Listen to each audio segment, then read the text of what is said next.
right, let's get started. If I can. All right.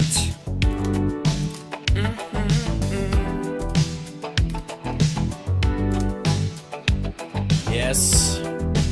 All right.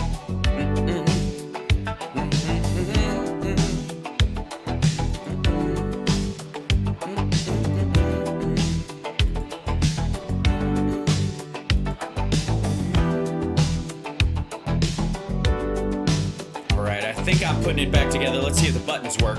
They do. All right, look at that. Oh, and the music's got to fade out. Sorry, I have to do that manually. Which I kind of like because it gives a little bit of a transition. I think that's kind of cooler. We beat 80K. Look at us. I'm so proud of us. And yet we've got so far to go, ladies and gentlemen. We've got a good, 20K left. Subscribe. You don't have to be one of those assholes that has to be told to subscribe, are you? Really? That's who you are? Really? Do you want to be that person? I'm sorry. And I didn't update the title on the other channel. I was busy. I haven't really come up with a, okay, I feel like right now, and let me, view stream, let me do this, update the title, and go to, sorry, I was having issues with getting us up on Instagram, which we should be up live as of now.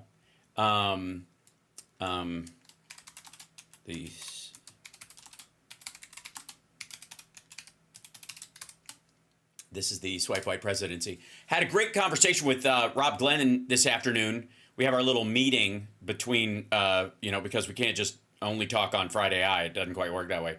So, subscribe. It's free. Thank you, Jen. Thank you. Thank you for saying so. Appreciate it. And in discussing it, I have points of concern, let's just say, about the current administration and the things that they're going to try to do. And then there are areas where I feel like there is a cat with a laser pointer kind of thing going on. And I honestly don't give a shit about those things. And I'm not going to be made to give a shit about those things. I'm not going to freak out every time he says Canada, 51st state, or talks about Greenland. I'm not going to do it. Why would I? He said Ren Fair. I could do a Ren Fair with this dude. It's true.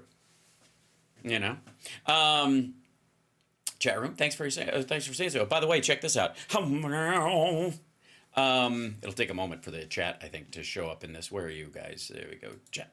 Turn that guy on. Turn this off in here. Yeah.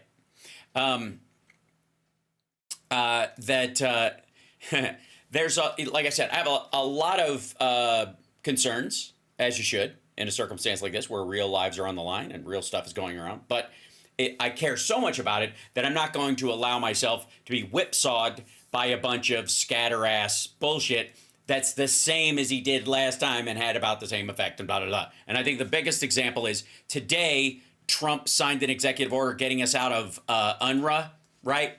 And getting us out of UN Human Rights Council. Okay. I gotta say, he did that last time, so what?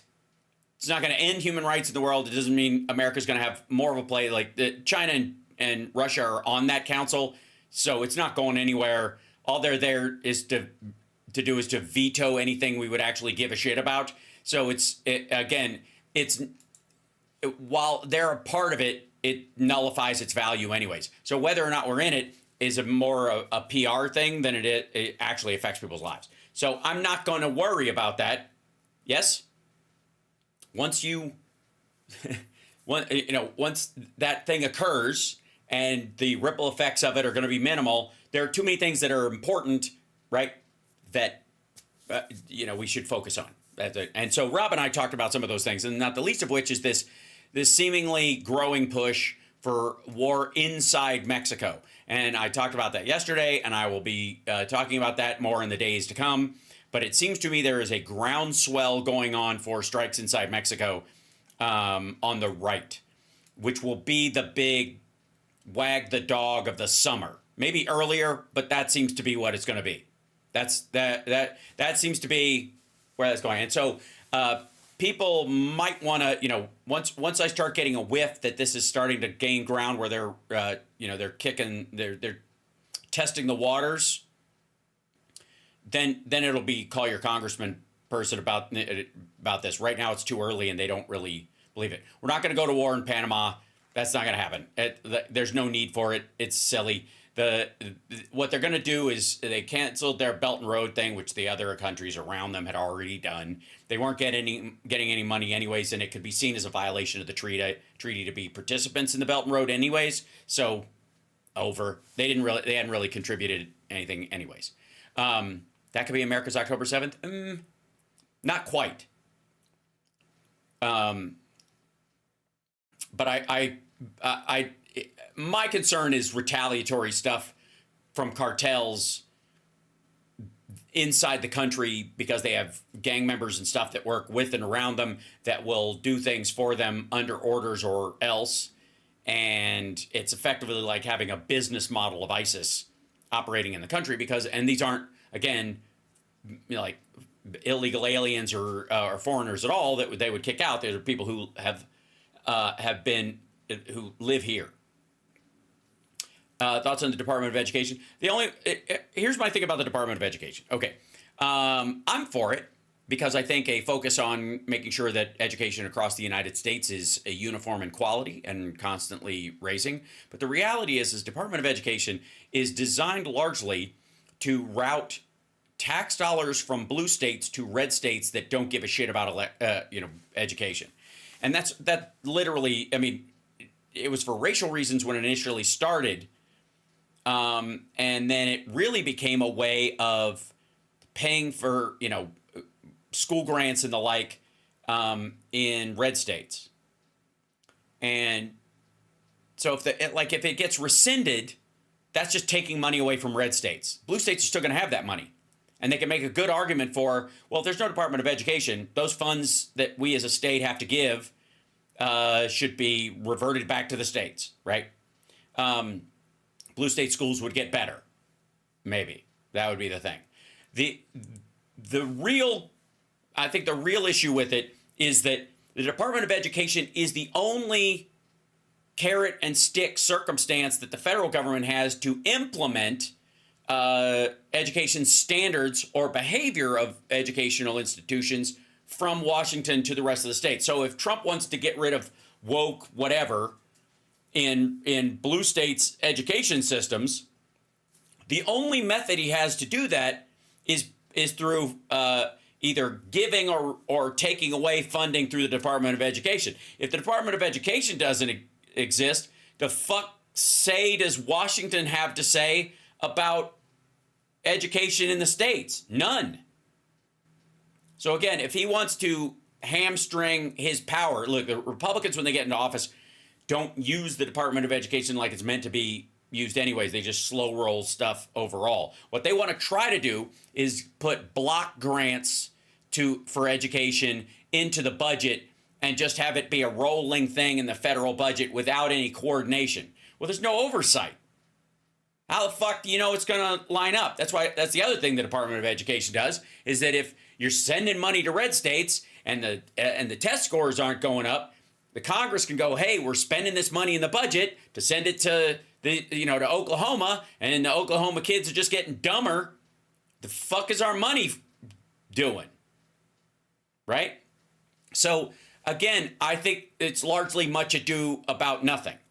I'm not going to stress about it because maybe, just maybe, there's a better way to, and especially with AI making the advances it's making, that the University, here, I'll show you real quick. Is it, let's see, California University System, AI, something, okay.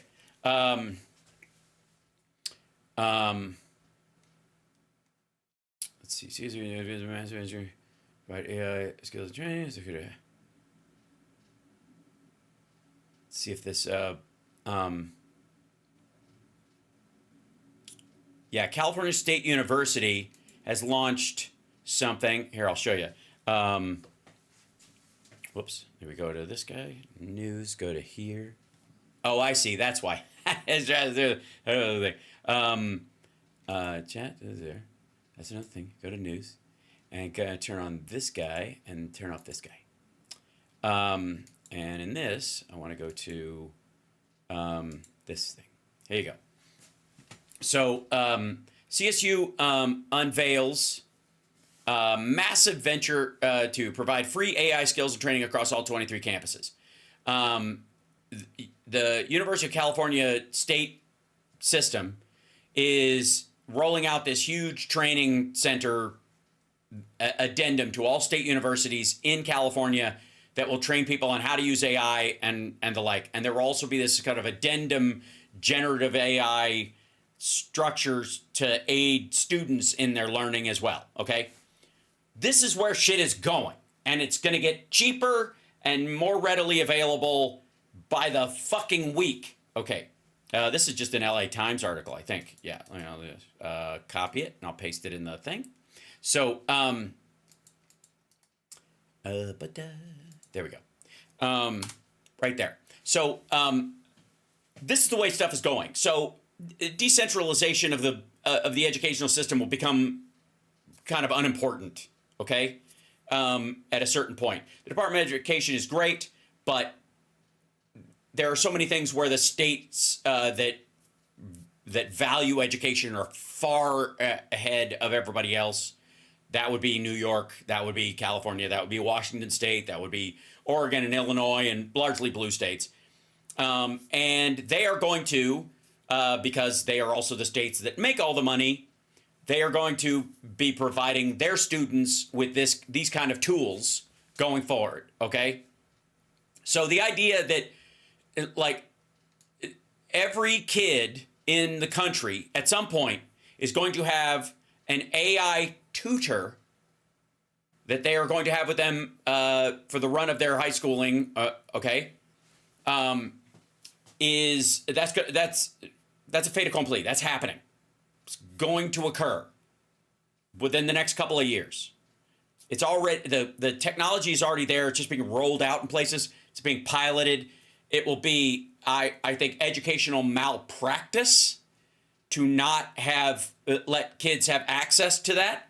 It does not give you the answers. It teaches you how to learn, and it also learns how you learn so you can use it again and again. This is the same thing with, like, back in the day, one of the things that gave people a leg up was your family could afford a set of encyclopedias. Rich people already had them. They had a big library in the house. Middle-class kids, one of the things you could do was buy encyclopedias. Gave your kids a leg up for their studies, opened up a myriad of options for their learning, okay?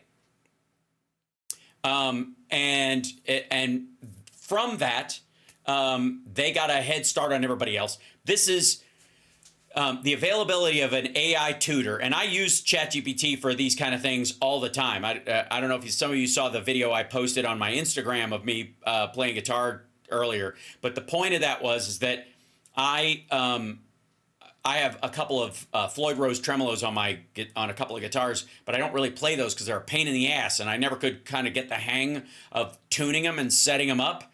And I'll be goddamn if ChatGPT didn't listen to what I was saying, help me walk through it, and never get bored answering my same question over and over again as I try to figure something out. That's amazing, and that's available for a lot of things, and that's just going to continue to grow. Okay, so the Department of Education had an initial value in the same way that you have, kind of like equal protection laws and the availability of stuff. But at a certain point, I'm not saying it doesn't have value, but it's not as necessary. Okay, and if they do take it away, it will only hurt the states that are behind the eight ball, way behind on developing their educational system and the like, which is red states. So the elimination of the Department of Education will just hurt red states, and blue states are already 2 cycles ahead of whatever it could ask of them. Hope that made sense. Who just said they could be my Gulf Marine says, I set up a mean guitar, I could be your tech Hal. I may be careful what you ask for, Gulf Marine. I have acquired quite a few guitars over the years. So, AI is just all groupthink. No. No, it isn't. That's like saying libraries are all groupthink. If you could talk to a library, would that be a bad thing?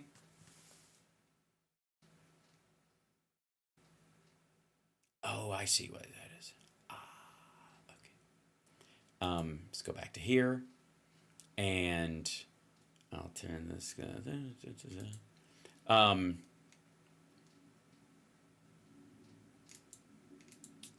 So, if hopefully that makes sense. But the key in this circumstance is the most of what they're trying to stop, the ship has sailed. This kind of goes to the vaccine thing too, because I'm not going to not vaccinate my kids, and I don't think you are either. I think the right is going to, have their same flipped out weirdness that they have, but they'll just have breakouts in their schools. And again, you take away the Department of Education, you also take away their control over vaccination rules at schools. Right? Remember, he was going, I'm not going to do any funding for any school that has a vaccine mandate. Well, okay, all of them have a vaccine mandate. What he means is a COVID vaccine mandate, but he has to admit that Operation Fartsteed sucked if he's going to bring up that thing. Captain's log. So, how do you do it? How do you control whether a school has a vaccine mandate if you're not giving them funding through the Department of Education, or you can't, and therefore you can't take it away? Explain that to me. So get rid of it, motherfucker. A Democrat will just reinstate it. Right? This is like him getting in and out of a UN thing. He's going to mismanage it and blow it off anyways. And again, I care about kids in red states, but apparently they don't until until there's a squeeze. I grew up in Kentucky. The education system was underfunded. One of the reasons I had to retake a bunch of classes when I moved to Chicago and went to New Trier is because the New Trier school district looked at my school and said, the education system where you came from is substandard. We're not taking those credits. You got to retake it. And they were right. So, did homeschooling go up? No. Well, that's the other thing too, is that most of the DOE people that are pushing back against it are homeschoolers who don't want a standard. They want religious homeschooling. They don't want secular homeschooling. They don't want to teach their kids about fucking dinosaurs. It really does boil down to this. I wish it was more complicated. I really do. But for fuck's sake, the vast majority of the pushback you see about the Department of Education, fuck the Department of Education, is on the one hand, it's about sharing and acceptance and having there's a holiday for everything and they have to do a pride thing and all that kind of stuff. Okay, that's the freak out level and the social level. But the homeschoolers and the religious folks want to be able to take their kids out of the teaching about dinosaurs and anything that, Earth being older than 6,000 years. I'm not kidding. That's what they're pissed about. They've been pissed about it since the fucking 40s. I don't know. Yes, there is a protest going on at the Treasury right now, which is very cool. And more to come, no doubt. Hopefully they will be doing more than just bouncing from building to building. Now, I do have some clips for today. But this one, I feel like I should show you one where Steve Bannon is giving us some advice. Yeah? Right? And I know what I can do. Hold on. I can take this. No, that won't work. Mm-hmm.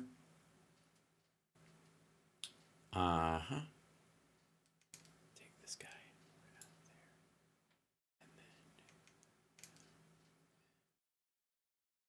there. Okay. And then in this, hold on 1 second, I'm going to fix something. And then in the news thing, I gotta turn this guy off, this guy on. Okay, and then it should work. Let's see if it goes back and forth to the chat thing. Let's see. Oh no, it doesn't. Okay, because we gotta turn this on and this off. Okay, now it'll work. Hold on, see if we do this. News, chat, news. Oh, it didn't come out. That's why. Chat.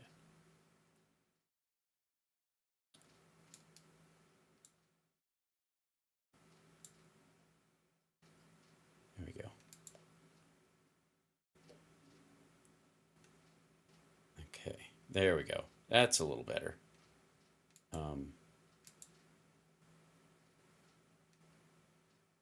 Where did my news thing go? What the heck? Hold on. I lost my thing for a second. That's okay. Never mind. I'll fix it later. It'll be all right. Let me go to comms and we'll start our thing. So Steve Bannon has some advice for us. Flood the lines. Call your senators. Trump's Congress count calls, not arguments. And he's not wrong about this. So let's take him up on it. Let's. There's the number. Thanks for putting him up there, Steve. By the way, whew. Steve, I got to tell you, I don't think winning suits you. I don't have time to play the Ted Cruz thing, but Ted Cruz on his podcast, in your defense, no one does. Cruz was talking about when he goes on and gives direction to people to call. These calls come in. And he says it's very powerful, and he also said you don't have to do long. You don't have to give if they just recording because a lot of times they don't want to talk to you. It doesn't have to be long. He tells you they keep a scorecard there of what's going. Grace, tell me about Bill Blaster, because today, here's what we need. We need you to the ramparts. You've got Cassidy, Senator Cassidy in Louisiana with Bobby Kennedy, right? You've got Todd Young in Indiana with Tulsi Gabbard. I think the rest of them are going to be okay.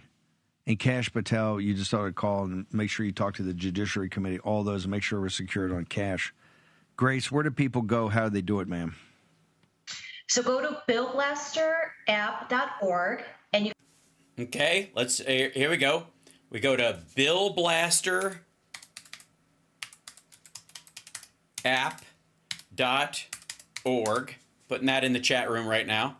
Hey, it works for both sides. Download the app for Apple or Google, and we've updated it for the 119th Congress. Later on this week, we're going to have links to their emails or contact information. They don't have emails public, but we're going to make that more accessible. We're going to have bills available, so it's going to be great. But use Bill Blaster, call your senators to confirm all the Trump nominees, and all you have to do. Stay informed, stay connected, your gateway to civic participation.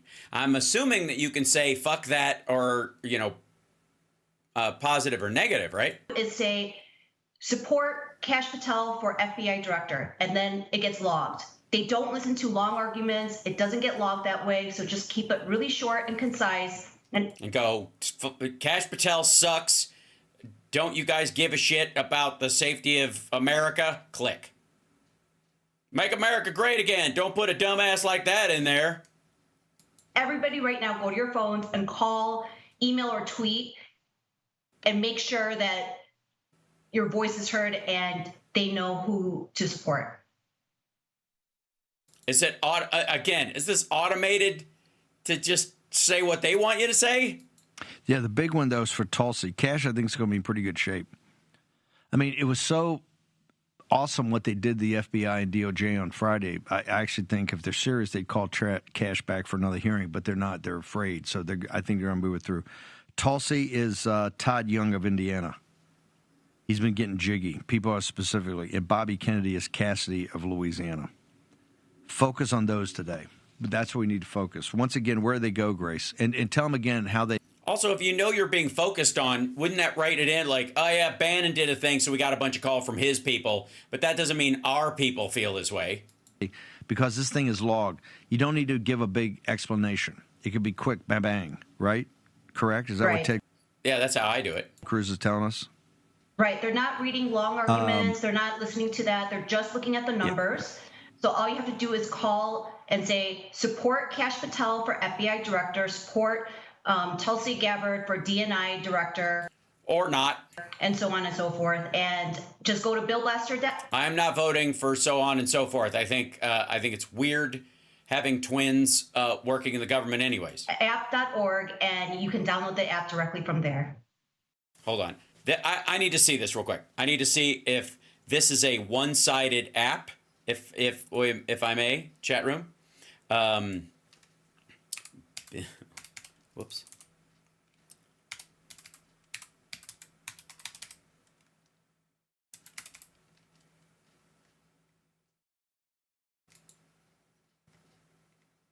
Congress at your fingertips. Key features, state details at a glance. Email access, representative senators, state by state, simple tap. Quick to find out who represents each state without hassle. Know your representative. As seen in media, whatever the fuck that means. 2023 Bill Blaster, so it's a couple years old. Easy to use. Contact us. Who's us? Doesn't say. Media questions. Okay, this is her thing. So Grace Chong is she's the CFO of the War Room. So this is their own fucking bill. This is their own fucking app. So they made, all right. Okay, let me show you this. They made this app. So I'm not even sure. I'm sure there are similar things like this. But visit us, billblasterapp.org. I'm not even sure it would tell the truth. But this is Bill Blaster in the media. Gee, it's just her on there. But it says right here, she's the CFO of the War Room.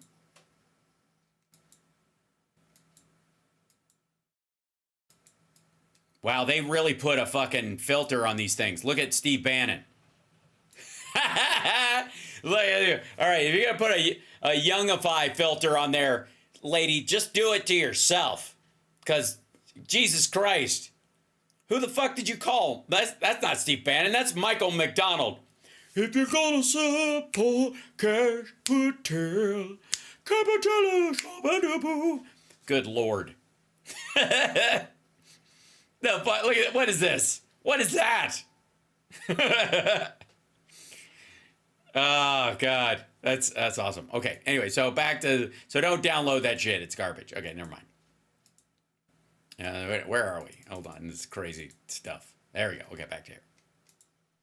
The part about flooding the lines is not a bad idea, though. Fantastic. Billblaster.org. And you've got all the information, including going to their local office. I don't know. Maybe he does look just like it. I don't know. There's a kind of a dead ringer. What do you think? Hold on. Yeah, that's him. Yeah. What are you saying? Wait, you telling me that, like, next thing you're going to tell me that Instagram influencers aren't really rich? This also helps. That's like a great one. If you go there, Senate office is fantastic. And the number for the general public is 202-224-3121. Remember, write this on your scorecard. For Tulsi, it's Todd Young of Indiana. And for Bobby Kennedy, it's Dr. Cassidy from Louisiana, the senator. Yeah, that'd be who we would call as well, I would think. Yeah? Doc Haynes, Hal, we know you've been using an age reversal filter for years. Uh-oh, they're on to me. Oh, whatever. Okay, this is Senator Blackburn doing something. There's a bunch of people. There's a committee hearing something. Okay, there's Ron Wyden. Okay, so now, look, this is a person, Natalie Winters over at the War Room, Real America's Voice. She might be one of the dumber people out there, but we at least know she's not using a filter because there's no such thing as make me look like a greasy baby doll from the 1800s. So this is her real face. At least you can go with that, you know. Look, late in the day, you get a little shiny. You bring along those little dabbing sheets that take away the oil. Just have them in your purse or in your man bag if you have one. There's nothing wrong with that whatsoever. I'm not holding it against you. I've had them at times. All right. Anyways, my worry is that she may have oiled herself up just so she can get out of the White House past the gauntlet. Really striking because we all know that President Trump campaigned on this message and this promise of lowering costs for everyday Americans. It's something that I heard over and over again on the campaign trail from voters, whether they were voting for President Trump, frankly, or Vice President Harris. The message was that they were very worried about cost of living. But to hear President Trump say that there may be some pain, but that cost of pain will all be worth it down the line, I think was him trying to hedge and prepare the American people for prices going up on everything from avocados coming from Mexico, beer coming from Mexico. Just yammer about this all day long. Prices are not going up, lady. Yeah, because he blinked, you dumbass. Because when he did it, everybody went in there and go, whoa, whoa, whoa, whoa. This will raise prices. And he's like, fuck. Month pause.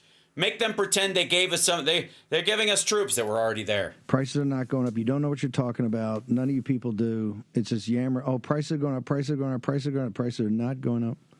They will if the tariffs go through, stupid. President Trump solved this. Let's go to Natalie Winter. He solved it? How did he solve it? He solved... Wait. He solved the issue of tariffs are actually a tax paid by the consumer. He solved that?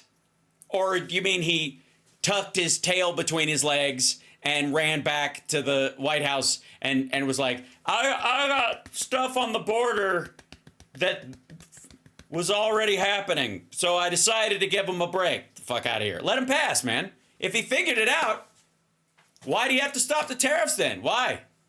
If he figured it out, the fuck do we need Mexico and Canada for? If he figured it out.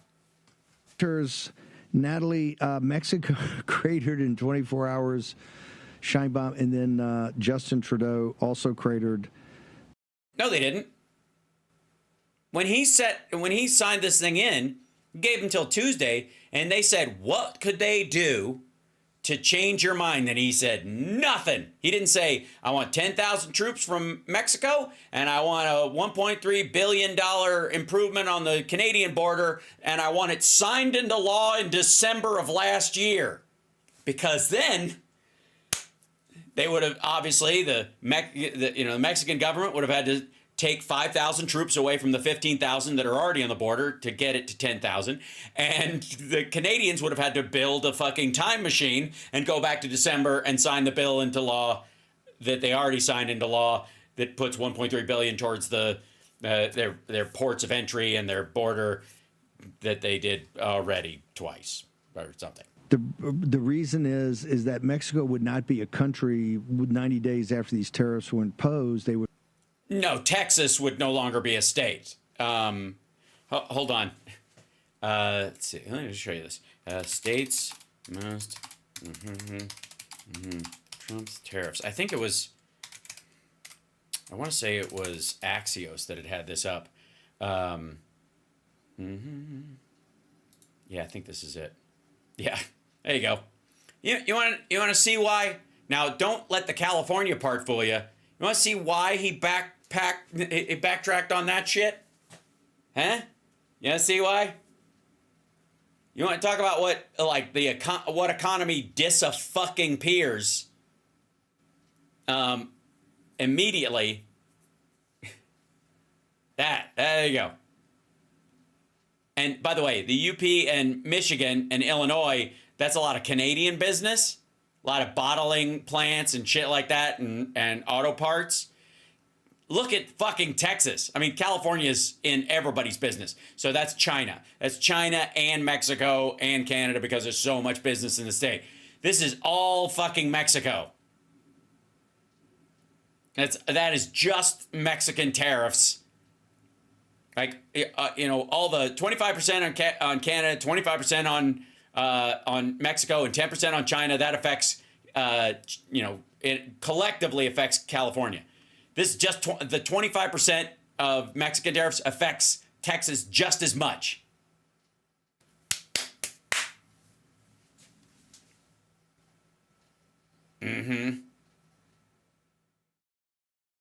Sorry, Elmo has locked himself inside the U.S. Treasury and locked Congress out. The rest of Elmo, no one has voted for that.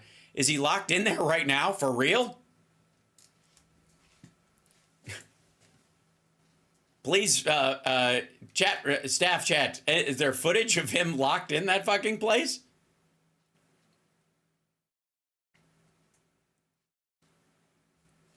All right.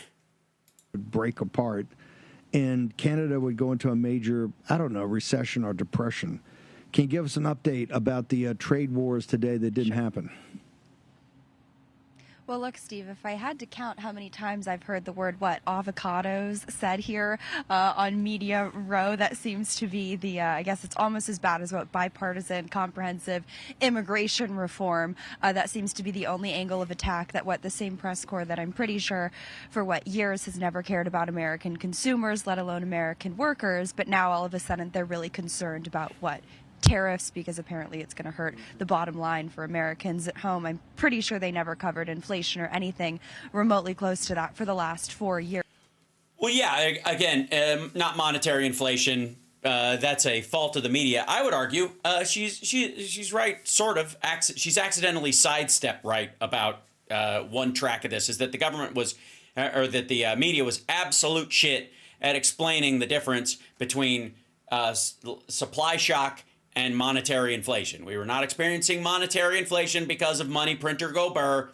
There's no situation where, again, you lose $20 trillion during COVID and you pack that hole with, $6 to $9 trillion worth of stimulus. That does not fill the hole. That does not overproduce dollars in its availability. You don't have a situation nobody ever wants.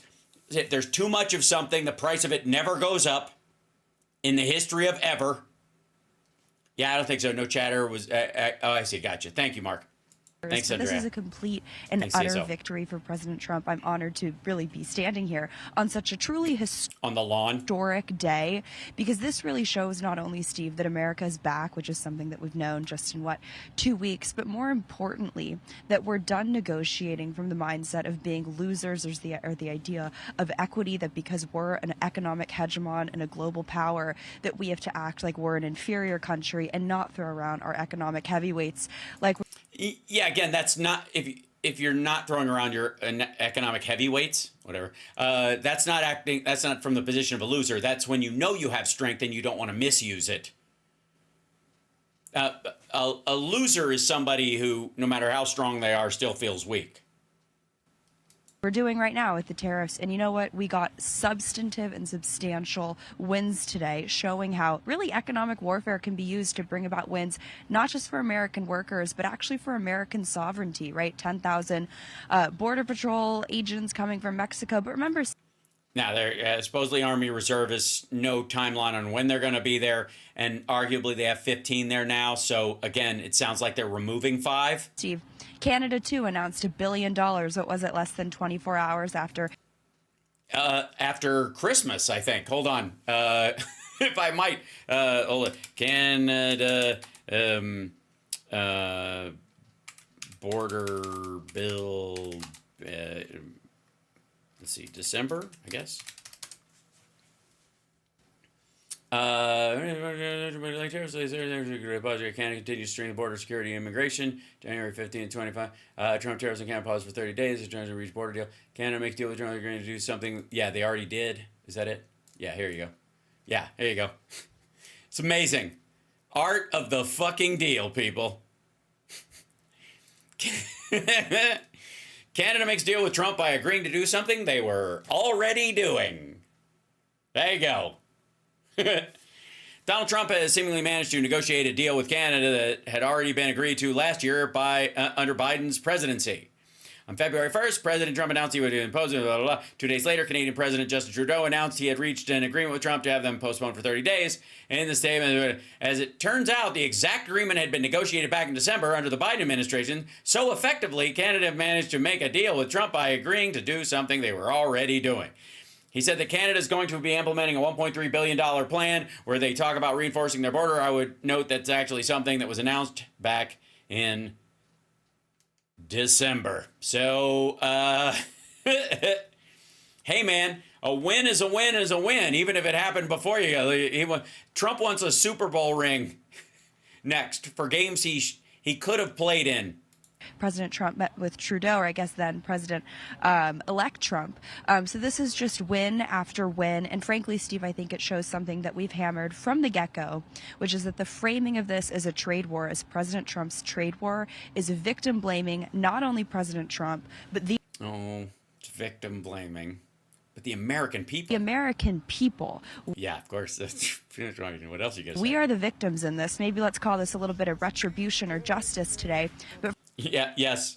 No justice, no cheese. No justice, no cheese. for countries like China, like Mexico, like Canada, who have Yeah, these three, one of these things is nothing like the others. The other two aren't really either at all. exploited American workers and the American economy for way too long, and it's nice to have a president who's actually putting American workers first and not taking the bogus Are you playing walk-off music for her? And she's trying to finish her thought, you asshole? line of the Chamber of Commerce and all the We got a country song playing in the background, pretending we're down-home people, even though Steve Bannon and Natalie both live in Washington, D.C. and have for a long time. talking heads that I'm not too far away from right now. Natalie, hang on for 1 second. Take winners. FBI, USDA, you've been on this one for years now. Yes. That's the weird confluence of the USDA and the FBI industrial the cow farts industrial complex. Today's a big day for you, is it not, ma'am? It's a huge day for a myriad of reasons. I want to start, though, with a little bit of a, I guess, resistance update for Real quick, why are you whispering? You're outside. our audience, particularly in the silo of what's going on at the FBI. Obviously, everyone's favorite Norm Eisen, State Democracy Defenders, that's his group, in conjunction with sort of other people who've been instrumental figures in basically every impeachment and whistleblower against President Trump, that is infamous attorney Mark Zaid, are now threatening to essentially sue, take other actions against the Trump administration for daring to purge the FBI of the rot that so desperately needs to go. I think like I said last week, we're starting to see the sort of first showdown between the resistance, lawfare elements, and what President Trump wants to do in terms of gutting the administrative state. And to link that to what you're seeing go on at USAID. Sorry, he wants to gut the administrative state? He's the head of the administration. I think the signal, not the noise, is what, Elon Musk was That's a Steve Bannon talking point. tweeting about USAID. It wasn't just the concept or the sort of paradigm shift that, our tax dollars shouldn't be going and funding ridiculous woke programs in foreign countries. He was tweeting. Yeah, like feeding kids and stopping malaria and Ebola. It's fucking goddamn hippies. Actually, about stories that I think, broke here on the War Room, myself over at the National Pulse, about the biolabs in Ukraine and COVID, or the Wuhan Institute of Virology. What did the biolabs do? They stop wheat blight. It's what they do. Honestly. Receiving upwards of $50 million from USAID to engage in risky gain-of-function research. So it's sort of the dark underbelly that is USAID, which I think is the... Sorry, hold on. Run that by me again. About USAID, it wasn't just the concept or the sort of paradigm shift that, our tax dollars shouldn't be going and funding ridiculous woke programs in foreign countries. He was tweeting actually about stories that I think, broke here on the War Room, myself over at the National Pulse, about the biolabs in Ukraine and COVID, or the Wuhan Institute of Virology receiving upwards of $50 million from USAID to engage in risky gain-of-function research. Oh, that's where the idea that EcoHealth got their money via USAID, because that's the arm by which the funding would go out. So this has been one of their alliance, Wuhan, USAID. Okay, so one is USAID is USAID. HHS bans EcoHealth Alliance groups ex-president from receiving money. Okay, bringing formally to ours. Suspends funding for virus research. I'm trying to look back on the older one. Yeah, here you go. Yeah, this is under Biden. May 16th, 2024. U.S. government suspends funding for virus research group at center of COVID-19 origin controversy. EcoHealth Alliance, Peter Balsack is sworn in. Okay. The U.S. Department of Health and Human Services on Wednesday suspended funding to EcoHealth Alliance, a virus research organization tied to controversy about the origins of the agency also proposed the group be blocked from receiving federal funds in the future, possibly for years. Before COVID-19 emerged, A U.S. government grant to EcoHealth had funded studies into bat coronaviruses at the lab in Wuhan. Although U.S.-funded research at that lab has not been linked to the pandemic, the U.S. suspended funding to EcoHealth in 2020. The grant was later reinstated. U.S. funding to the Wuhan lab has since been blocked. In a new letter to EcoHealth Alliance, the president, HHS lists 30 pieces of information, some dating back to 2013, to support its decision. HHS said a memo to EcoHealth that they failed to adequately monitor virus growth in experiments at the Wuhan Institute of Virology, notified the National Institutes of Health that viruses studied there appear to grow beyond permissible thresholds, laid out in a grant or provide request information in a timely manner. HHS, and by the way, you know all that shit we were hearing from that I told you that Joni Ernst said that also Marco Rubio has been complaining about, that USAID hands out this money and you can't even get any information on where the money went and blah, blah, blah. Okay, obviously we do have that information, especially around this particular thing, which is what she brought up, because this happened in 2024 under Biden in May of last year. So I don't know what was being hidden. And again, whether it was through USAID or just blocks them from getting any kind of federal grants through the USAID or through NIH or any of the other ones. I don't know. Let's see. Do I see in this? Yeah, they got it from HHS directly.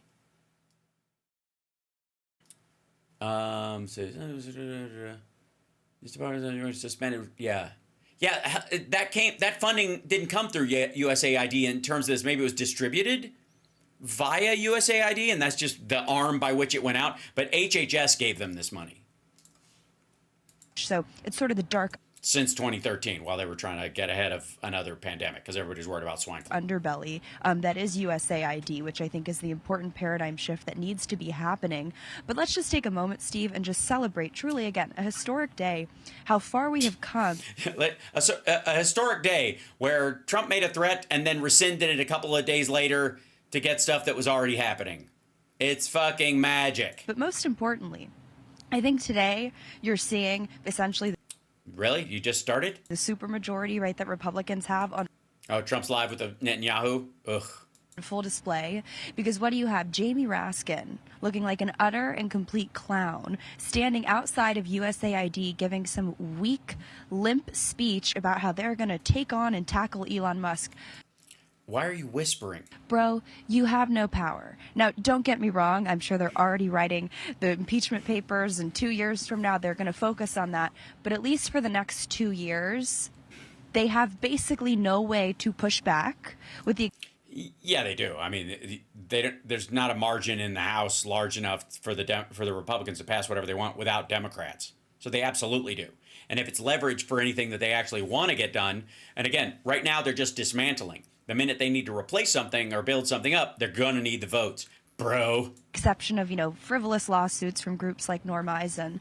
But I think today really shows you it's asymmetrical warfare. And I think for so long, we've been on the opposite side of that equation. But today, whether it's the tariffs, what's going on at the FBI, what's going on at USAID, they are in full-blown panic, and they look like petulant. Again, I don't know that it's panic if you care, right? And again, if you reacting to something that you care about is not panic. You want to see panic? Look at the fuckers on January 6th. Children, because they have really no grounds for recourse. And isn't that wonderful? I think we call that a little something called retribution or justice. We'd call that a little something like that. A little something. A little something something. A little something. Okay, hold on one second. I want to do hop in here real quick. And then let's see if Trump is live with Nut and Butter. Let's see. Yeah, here you go. Attack on the very existence of a Jewish state in the Jewish homeland. The Israelis have... Hold on. This is his... That's a lot of press. Congratulations. You bring them out. You really bring them out. Today, I'm delighted to welcome... Or one of the longest running wars in the Middle East tends to draw a lot of attention. Israeli Prime Minister Benjamin Netanyahu back to the White House. Sorry. How do you pronounce that? Delighted to welcome Israeli Prime Minister Benjamin Netanyahu back to the White House. It's a Netanyahu? wonderful feeling and a wonderful event. We had fantastic talks. Fantastic. And thank you very much with your staff. He's the first foreign head of state to visit during our administration. And Bibi, I want to say it's an honor to have you with us. Over the past 4 years, the U.S. and the Israeli alliance has been tested more than any time in history. But the bonds of friendship and affection between the American and Israeli relationship, we had great commitments and imposed the toughest. Again, the red statement, I don't care. Watching this dickhead try to read is What a good job, the special envoy, Steve Witkoff, who's here somewhere. Steve? He's here somewhere. Steve Witkoff is here somewhere. Stand up, Steve, please. What Stand a job. up, Steve. Witkoff, who's here somewhere. Steve? He's here somewhere. Steve? Stand up, Steve, please. What a job you've done. What a good job you've done. Proud of you. Done a fantastic job. Who's a good puppy? National Security Advisor Mike Waltz. Thank you, Mike, for working so well with us. Thank you. We have, in addition, Marco Rubio, who is on the phone right now, listening to every single word that we say, and he's going to be great. And Pete, congratulations. And Scott, congratulations. I see you're here. And Great, so your eyes work. Caroline's been doing a great job. She's really probably talked about more than anybody here. She's done a fantastic job, and thank you very much, Caroline. We're proud of you. But we'll only be satisfied when all of these problems are solved, and we have the team. All right, so can't get no satisfaction is what you're saying. To solve them, and that's going to happen. And it's going to happen, I think, very quickly. I got to tell you, when it comes to something as intransigent as the conflict between Israel and Palestine and the Palestinians and the existence of Israel in the Middle East and stuff, the idea of solving the problem quickly is only realistic if you don't give a shit about who dies. I also strongly believe that the Gaza Strip, which has been a symbol of death and destruction for so many decades and so bad for the people anywhere near it, and especially those who live there, and frankly, who's been really very unlucky. It's been very unlucky. It's been an unlucky place for a long time.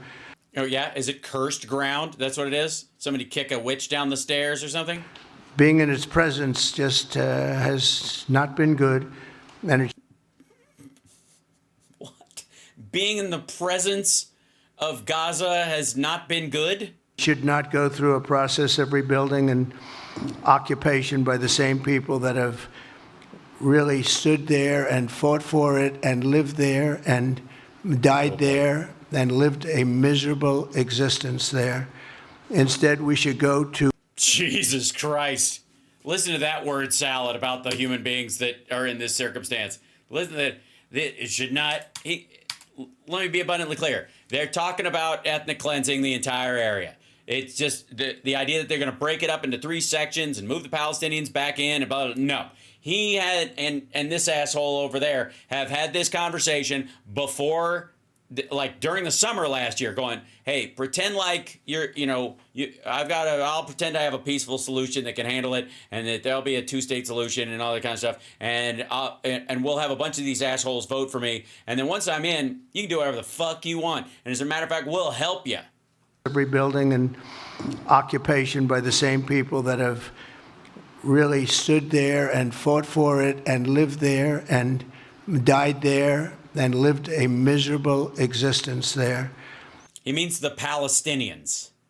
That's what he's talking about. Instead, we should go to other countries of interest with humanitarian hearts, and there are many of them that want to do this. No, there are not. And build various domains that will ultimately be occupied by the 1.8 million Palestinians living in Gaza, ending the death and destruction and, frankly, bad luck.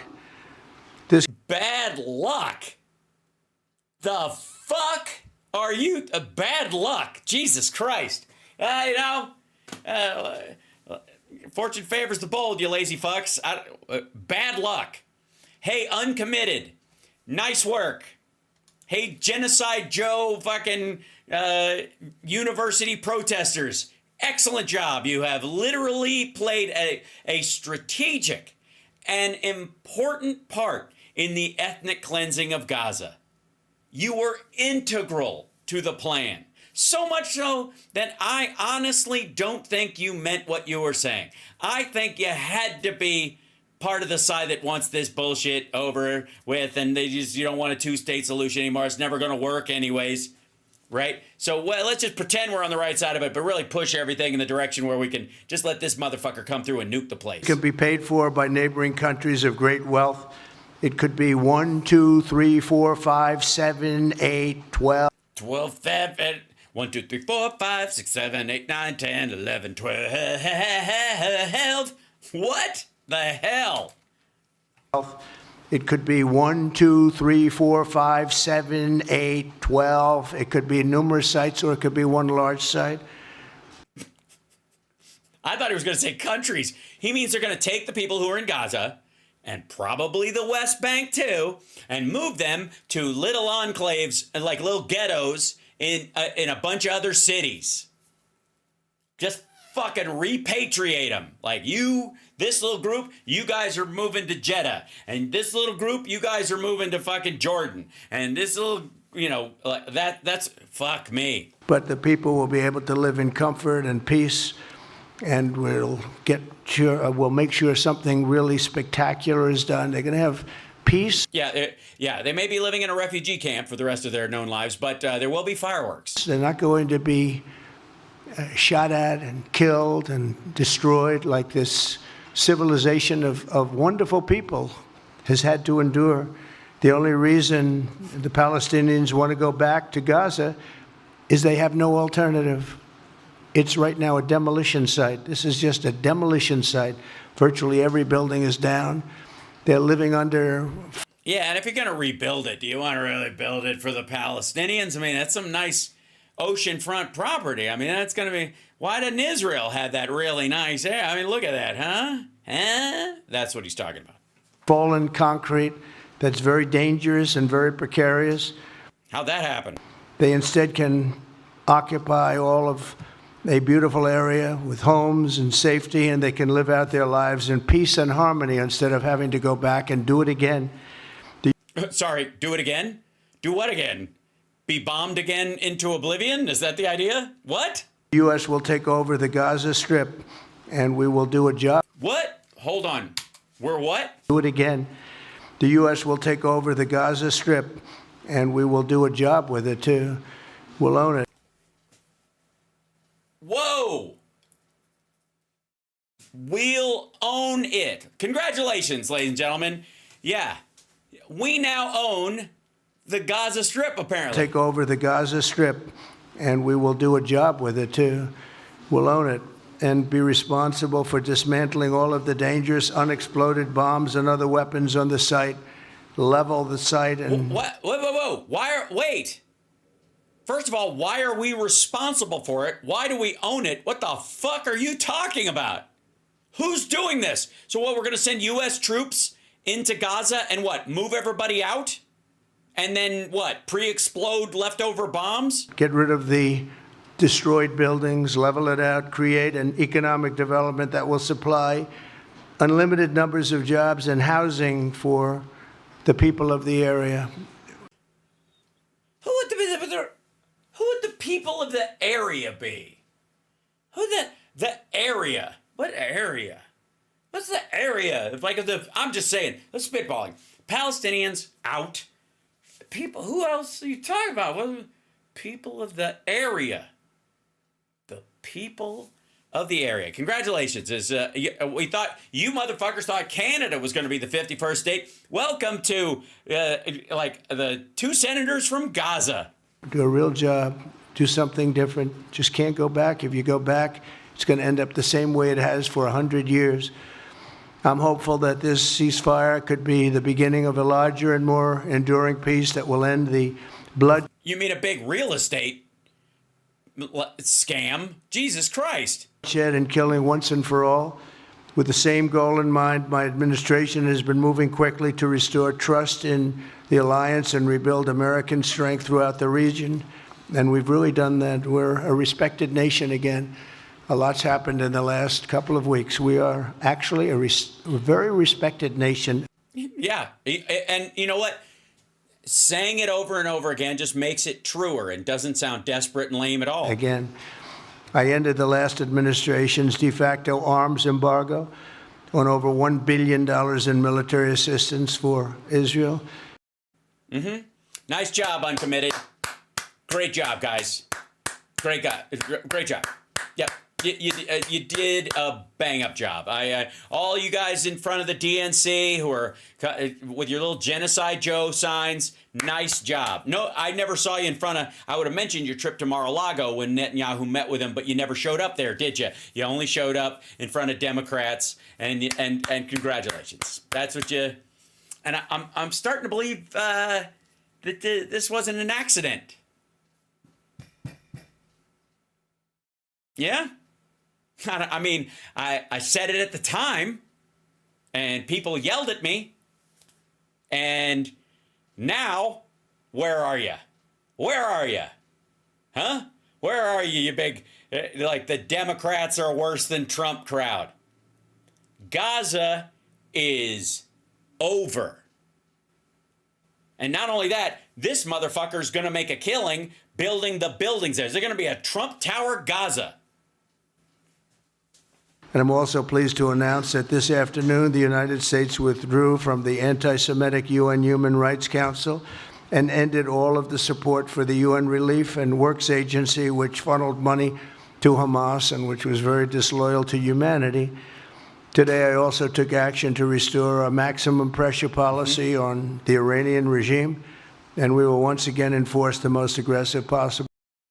Oh, by the way, I don't know what the fuck that whole thing with him. He was signing stuff today. Let's see. Trump executive order. Iran. Whatever. You have Ron. Okay. So he was saying today, maximum. Where's the text of this fucking thing? Why is it hard to find? Trump says aims to drive. Hold on. Netanyahu signed a memo. They don't want them to have a nuke. Dramatically sign. Blah blah blah. Fuck. I really do need to like download these as soon as they come up. Hold on. Let's see. Text. I'll just do that. Executive order and PDF. There it goes. Yeah. This was today. Nope, that's the old one. Hold on. 1976.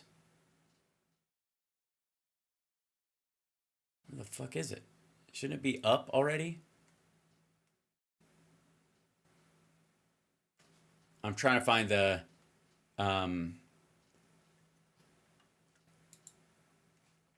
anyways, this is the Trump reveals he's left direct orders that it will trigger if Iran assassinates him. So Trump says he's put a dead man switch on his presidency, that if he dies, Iran gets bombed.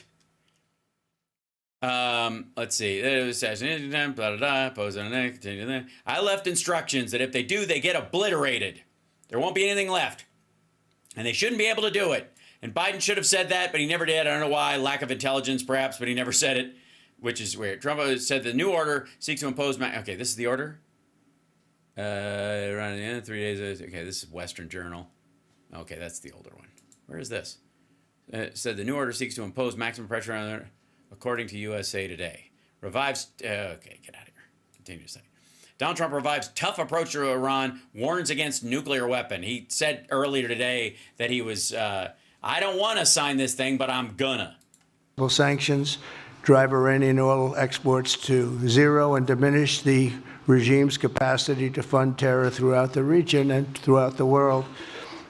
We had no threat when I left office Iran was not able to Raise money from oil sales. Yes, they were. You let them sell to South Korea. That's why there was $6 billion in an account there that was going to be returned to them once they returned our hostages, and they never got it. sell oil.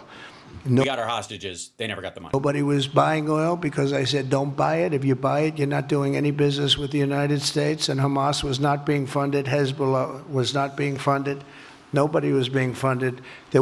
Yeah, they were. I mean, he got caught letting them. People found out about the waiver and he stopped it. Never have been on October 7th. 2 weeks ago, I went. Why? October 7th cost about $75. Once again designated the Houthis as a terrorist organization. They're trying to destroy world shipping lanes, and that's not going to happen. And over the weekend, I ordered airstrikes against senior ISIS leaders hiding in the caves of Somalia and took them out. You know what? You're right. The world was so peaceful last time, and he wants to be all about peace, which is why he's bombing caves in Somalia seemingly at random. Here in America, we've begun the process of deporting foreign terrorists, jihadists, and Hamas sympathizers from our soil, just as we have people that are extremely evil, and we're that are waiting confirmation into your cabinet. Sending them out of our country. They came from jails. Oh, God. They came from insane asylums? Came from mental institutions and insane asylums, and they were dumped into our country. They're gang. So, sorry. So, not only they're terrorists, brilliant terrorists, but they're cuckoo. Members, we're getting them out at numbers that nobody can actually believe. And you're right. I don't believe the numbers. Every single. I think the numbers are bullshit. Country is taking those people back. They said they would never take them back, and they're all taking them back, and they're. No, they aren't, or we wouldn't have to move a bunch of them to Gitmo. Taking them back very gladly.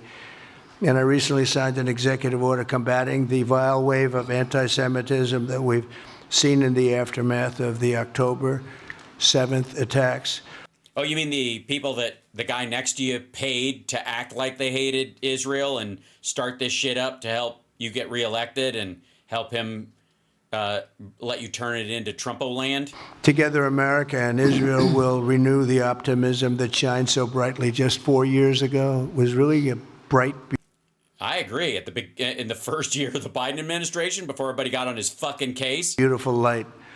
We will restore calm and stability to the region and expand prosperity, opportunity, and hope to our nations and for all people of the Middle East, including the Arab and Muslim nations. Very important. We want the Arab and Muslim nations to have peace and have tranquility and have great lives.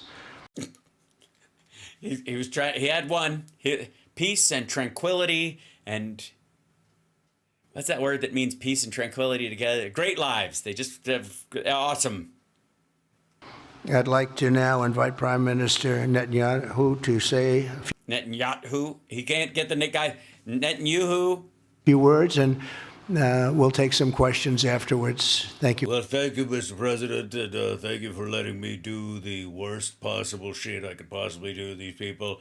Thank you for inviting me to Mar-a-Lago, where we had a lovely uninterrupted meal together while the protesters were at the DNC. Very much.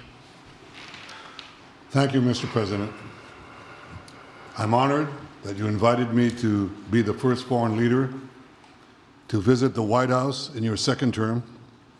But I think it's a little weird that you only did it because evangelicals told you this is the quickest way to bring Jesus back and get my skunk ass hung up. So, I mean, I understand it, but they could have not brought it up at the meeting. This is a testament to your friendship and support for the Jewish state and the Jewish people. And no one else. I've said this before. I'll say it again. You are the greatest friend Israel has ever had in the White House. And don't get me wrong, every time I have a new crowd, I go, this crowd is the greatest crowd that we've ever had at this particular venue. Yeah. Washington, D.C. audiences are the greatest audiences in the world. Am I fucking right? And that's why the people of Israel have such enormous respect for you. In your first term, you recognized Jerusalem as Israel's capital. You moved the American embassy there. You recognized Israel's sovereignty over the Golan Heights. And that directly triggered the plan that would become October 7th.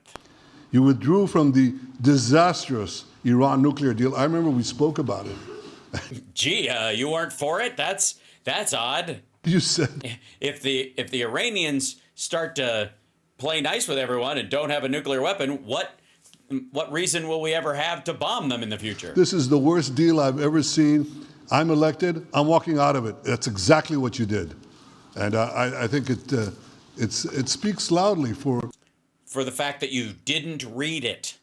just common sense, just looking at things and seeing them as they are. And Yes, that the Iranians should never be given any kind of a chance to get on their feet, and they need to be wiped out, and but not help the Iranian people get out from under the fucking leadership. of course, you also brokered the groundbreaking Abraham Accords, in which Yes, the greatest peace deal between countries that weren't at war in history. Israel made peace with 4 Arab states. We did That weren't at war with them. this in 4 months. Nothing. It was an economic trade deal. It was a bilateral trade deal. It wasn't a peace deal. They just opened up commercial flights and economics. Happened for a quarter of a century, but in 4 months, we were able, working together under your leadership, to have 4 historic peace accords. And now in the first days, You've created a peace deal between countries that weren't at war, and you've made Canada and Mexico an enemy. Nice job, dickhead. of your second term, you picked up right where you left off. Your leadership helped bring our hostages home, among them American citizens. You freed up munitions that have been withheld. Does Netanyahu have a fever blister? Is that a stress blister? From Israel. Is it just They me? had been withheld from Israel Right in the here? midst of a 7-front war for our existence. And you just freed it. You ended unjust sanctions against law-abiding Israeli citizens. The settlers. You boldly confronted the scourge of anti-Semitism. That I financed last year. You stopped funding, as you just said, international organizations like UNRWA that support and fund terrorists. And today, you renewed the maximum pressure campaign against Iran. Ladies and gentlemen, all this in just 2 weeks. Can we imagine where we'll be in 4 years? Well, when he came in the last time, within a couple of weeks, he got rid of the pandemic response team, and in 4 years, what happened in 4 years after that? Anybody remember? Something big happened. I can. I know you can, Mr. President. For our part, Whoa, wait. Real quick. 2 weeks. Can we imagine where we'll be in 4 years? Can we imagine where we'll be in 4 years? Listen to this. I can. I know you can, Mr. President. Oh, bet you do, motherfucker. No West Bank, no Gaza Strip, like the temple rebuilt, Israel taking half of the what was the land taken by Hezbollah of Lebanon, satellite weapon systems in Syria to hit any of these countries from behind if they fuck with you. That's what you're talking about. That's what he's imagining.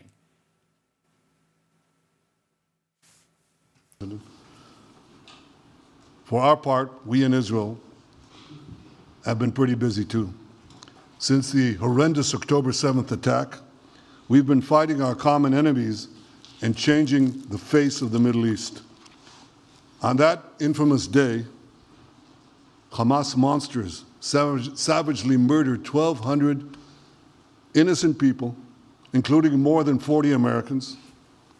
They beheaded men, they raped women, they burnt babies alive, and they took 251 people hostage to the dungeons of Gaza. And after this worst attack on Jews since the Holocaust, Iran and its henchmen in the Middle East were absolutely ecstatic. Hania praised the massacre. All right, whatever. I don't need to hear shit. I don't know if they take questions. That would be the key point. They're just there. Yeah, here you go. Buddy, JD, please, Vice President, stand up. He's been doing a good job. He's been working very hard on staying out of the way. All things, but this in particular. We'll take some questions, please. Yes, ma'am. Go ahead, please. Go ahead. Yeah, go ahead. Mr. President, what the fuck do you mean the United States owns Gaza now? There is no other question. There is no other question. What the fuck are you talking about?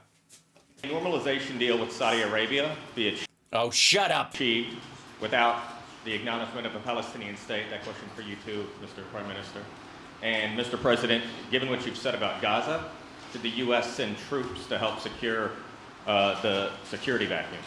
So Saudi Arabia is going to be very helpful, and they have been very helpful. They want peace in the Middle East. It's very simple. We know their leader and their leaders very well. They're wonderful people, and they want peace in the Middle East. Do they? As far as Gaza is concerned, we'll do what is necessary. If it's necessary, we'll do that. Yep, American troops in Gaza brooming the fucking place out. What? Okay. All right. Well, there you go, ladies and gentlemen. The wild card for spring. This is what's happening because they're not gonna delay this. They're not gonna let people gather and start rebuilding it. The whole point is to move them out in the first fucking place. No new wars, but we're going to send troops into the Gaza territories, and if anybody's still there fighting back against us and they kill a U.S. Service person, that's Biden's fault, I guess. Take over that piece, and we're going to develop it, create thousands and thousands of jobs, and it'll be something that the entire Middle East can be very proud of. But everybody feels that continuing the same process that's gone on forever, over and over again, and then it starts, and then the killing starts, and fucking, I hate that this is a fucking I told you so. Right?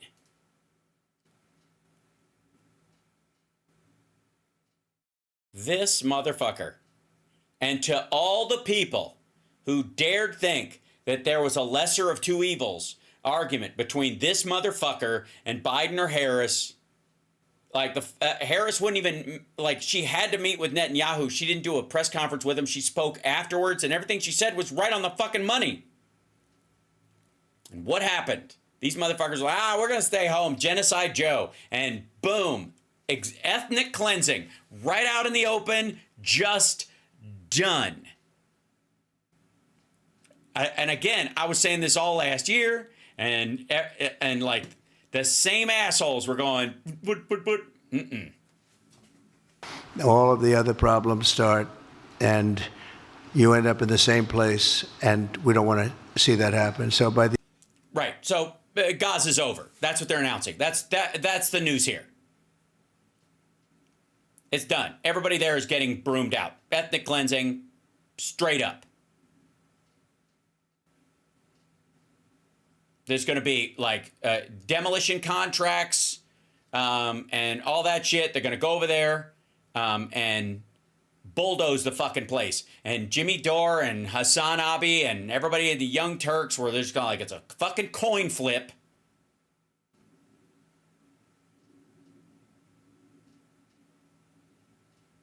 Just the fact that he lifted the embargo that half these assholes didn't know even existed.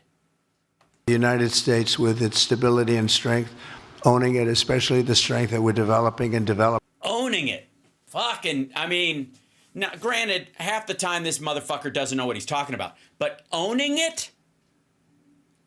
Owning it. This is like the third time he said owning it. We own it. We own it. What? Why? Who? All right, you want to go with the whole leg? Who voted for what? Who the fuck voted for the United States to occupy the Gaza area and broom everybody out? Are you? All right. Thank you so much, Sugar for Tea. I was saying it. Maybe if I had more than 80,000 subscribers, word would have gotten out. But one of the reasons why I don't have, as many subscribers is because I don't tell people what they want to hear. I tell them what's actually happening.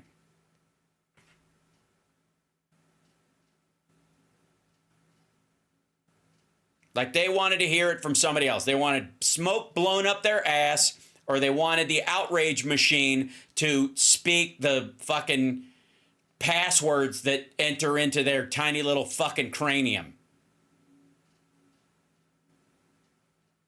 Over the last fairly short period of time, I would say really since the election, I think we'll be a keeper of something that is very, very strong, very powerful.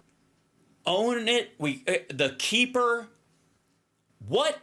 Honestly, that's the only fucking question about this. Like, how does the United States now? What is it? Like the U.S. Gaza Strip now, like the Virgin Islands? Powerful and very, very good for the area, not just for Israel, for the entire Middle East. Very important. And we'll, again, have thousands of jobs, and there'll be jobs for everyone, not for a specific group of people, but for everybody. Okay. So we're going to send Americans over to do it, is what you're saying. Government contracts, Americans doing this. That's what he's talking about. Okay, please. I think peace between Israel and Saudi Arabia is not only feasible, I think it's going to happen. I think if we had another half a year in your first term, it would have already happened. True. Many, many more, I agree, many more nations. I think you can't prejudge and pre-guess how we'll achieve it, but I'm committed to achieving it. And I know the president is committed to achieving it, and I think the Saudi leadership. Oh, for fucking! Of course, the Saudis are for it. They're cash poor and they're running out of oil. They're transitioning their economy away from oil. So they've got to start trading with their partners. They've got to start, they're a transit point for every Muslim that wants to fly home. And if they want to go by the Temple on the Mount because allegedly Muhammad appeared there magically for about 3 days or whatever the hell, they're going to go there too. It's religious tourism. Is interested to achieve it. So we'll give it a good shot, and I think we'll succeed. Yeah. Because it's financial now. Because they're like the hardliners are all dead in the Saudi royal family. These are all business guys. They're all trained in fucking Cambridge and Harvard. Please go ahead. First of all, President Trump, did you hear from Prime Minister Netanyahu at your meeting guarantees that the ceasefire will hold, including phase? Do you have any guarantees the ceasefire will hold? Is basically what I'm hearing. And Prime Minister Netanyahu working with you. Why are you refusing to set up a national commission to investigate failures of the process? Well, I can't tell you whether or not the ceasefire will hold. We've done, I think, a very masterful job. We weren't helped very much by the Biden administration, I can tell you that. But we've gotten quite a few hostages out. We're going to get more out. But we Yeah. And as soon as they're out, everybody's out.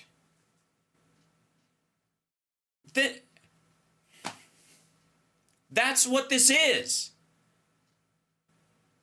Even announcing we own it and they shouldn't be there and they got to go and the U.S. will be responsible for it. And it's basically just where the fuck are you delivering if you're releasing Palestinians in exchange for hostages and you're dropping those people off in Gaza, right?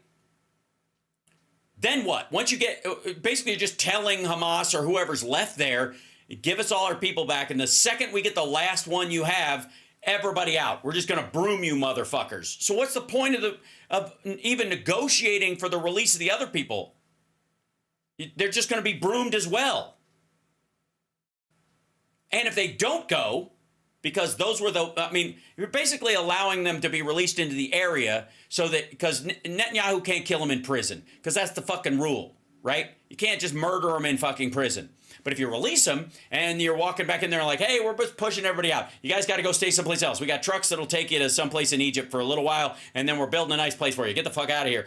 And then they throw a rock, you can kill them. That's what this is. Just release the fucking people that are in jail because you can't kill them in jail to that place, and then you can kill them once they're there. Again, uncommitted. Great fucking job. Dealing with very complex people. And we are going to see whether or not it holds. We certainly want to have more come out. Complex people? They've come out damaged in many ways, very damaged people.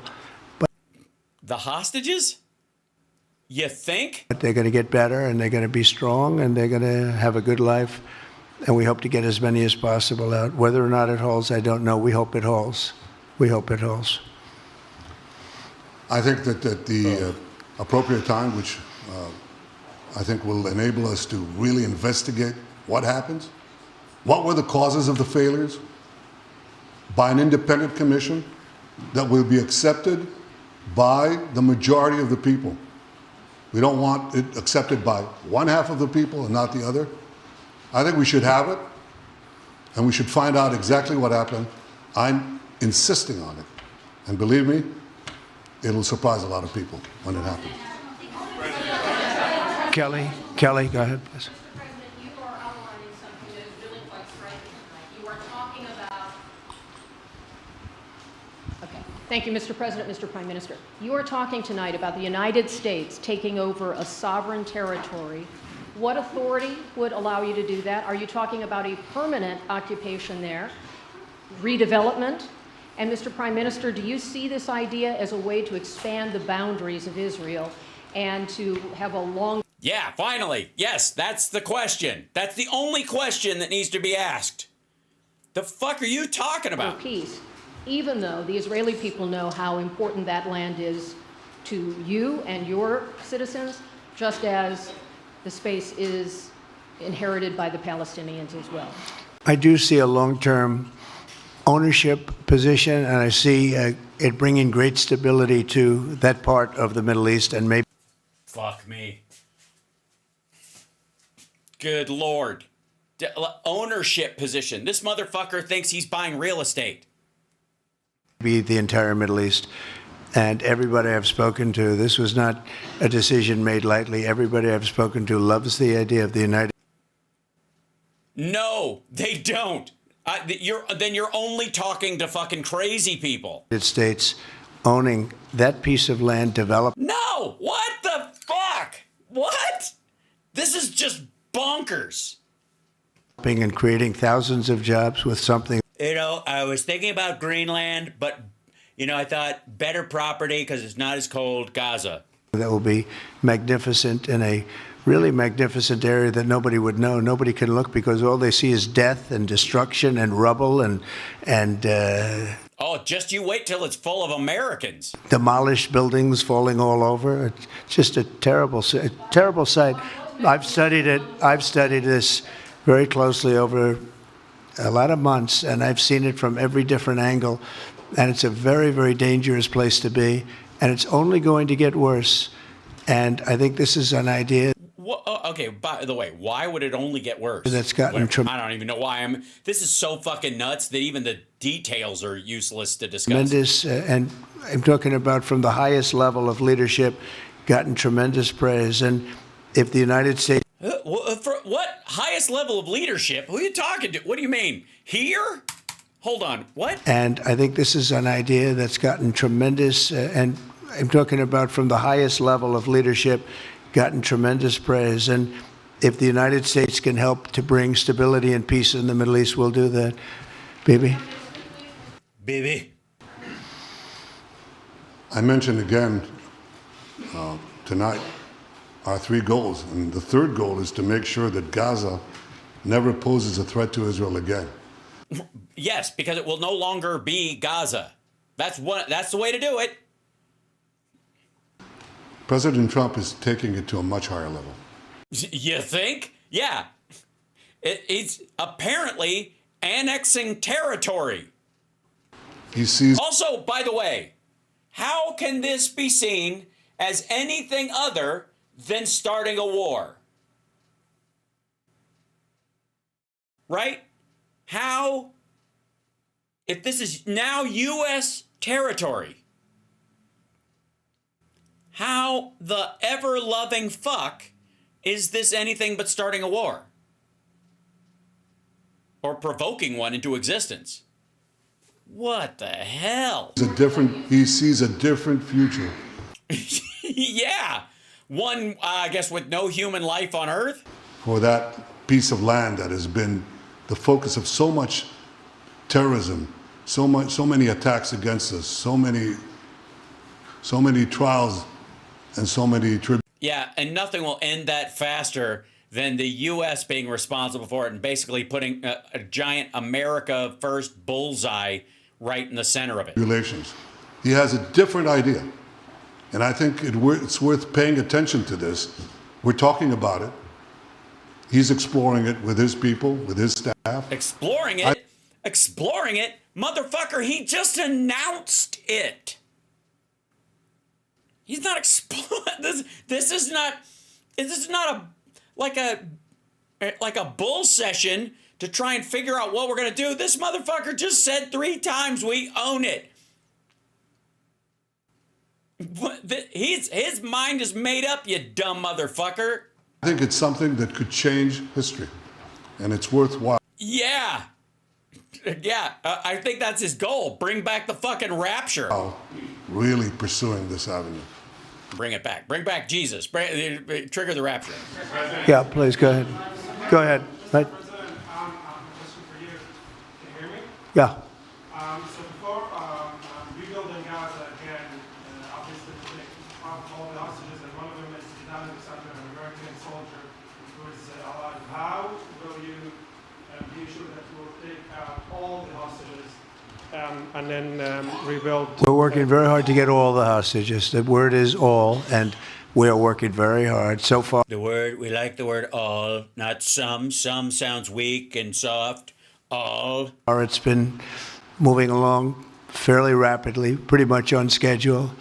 I'd love to have them all out at one time, but we're taking them out, and tomorrow more are being released, and over the days more, and then apparently, when we get them all, then we're sending in troops to run out everyone who's there.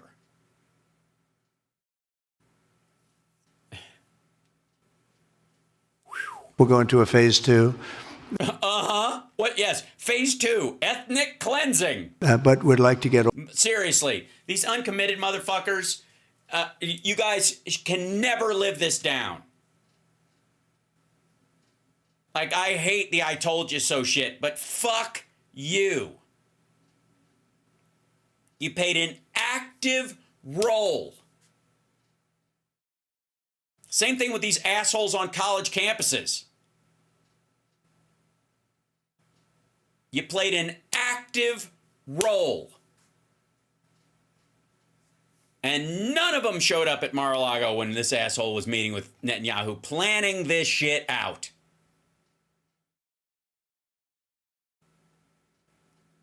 Fuck those guys. And I like any of them who even go, well, I really thought, shut the fuck up. You should be ashamed of yourself every goddamn day. It's gross. My God. All of the hostages. And if we don't, it will just make us somewhat more violent. I will tell you that. What? Hold on. I don't know what the fuck. If they kill a U.S. soldier, it'll make us somewhat more violent. But we'd like to get all of the hostages. And if we don't, it will just make us somewhat more violent. I will tell you that, because they would have broken their word. Mr. Witkoff and his entire group have been somewhat more violent. Sorry, are we currently being violent? Working 24 hours around the clock, and they want them out, and promises have been made to them, and we'll see whether or not those promises will be kept. but we want all the hostages. That's right. How much time do you think it will take? Do you support, Mr. President, do you support Israeli sovereignty in Judea and Samaria, areas which many believe is the biblical homeland of the Jewish people? Well, we're discussing that with many of your representatives. You're represented very well, and people do. You're not supposed to point out the fact that that guy's in the tank for Netanyahu and he flew there with him and you've been talking to him all afternoon, dum-dum, and that he's just throwing that question to you as a fucking bone for... I do like the idea, but we haven't taken a position on it yet. But we will be we'll be making an announcement probably on that very specific topic. That's a yes. Over the next 4 weeks. That means no on the West Bank too. That's what they're talking about. The West Bank used to be Transjordan. They're going to split it between Jordan and Israel, and the area where the Temple Mount is going to be Israel. That's what they're going to do. Period. Go ahead, please. Please. Thank you so much, Mr. President. So you just said that you think all the Palestinians should be relocated to other countries. Does that mean that you do not support a two-state solution? It doesn't mean anything about a two-state or one state or any other state. It means that we want to have, we want to give people a chance at life. They have never had a chance at life because the Gaza Strip has been a hellhole for people living there. It's been horrible. Hamas has made it so bad, so dangerous, so unfair to people. And by doing what I'm recommending that we do, it's a very strong recommendation, but it Very powerful as recommendations go. It is a strong recommendation. By doing, if you're recommending doing that, we think we're going to bring perhaps great peace to long beyond this area. And I have to stress, this is not for Israel. This is for everybody in the Middle East, Arabs, Muslims. This is for everybody. This would be where they can partake in terms of jobs and living and all of the other benefits. And I think it's very important. Okay, so what he means is Israel is an open democracy, and Arabs can vote and all that kind of stuff. They can be a part of it. So it's a democracy in the Middle East. And what he's saying is essentially that it's going to be part of Israel. They're going to hold it. We're going to hold it and guarantee the security of it, but it will be part of Israel. He's going to declare it part of Israel. We're going to broom everybody out. That will be our military exercise with them, and then he's going to declare it a part of Israel. Yeah, I'm telling you.